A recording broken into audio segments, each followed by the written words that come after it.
Salut, c'est Trado. Alors aujourd'hui, j'aimerais vous parler de chandeliers japonais très connus, hein. Il s'agit des doji.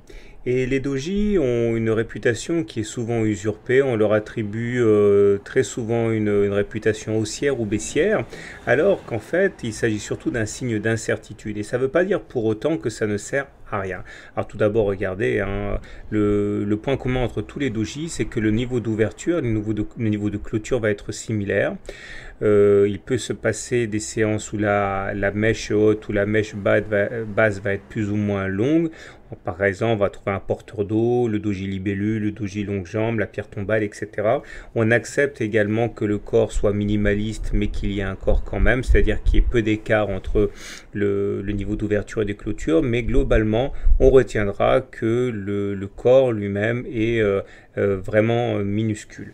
Alors, il faut savoir, comme je l'ai dit, qu'il s'agit surtout d'un signe d'incertitude. Ça veut dire que les convictions en place sont mises à mal, qu'on soit en tendance haussière ou en tendance baissière.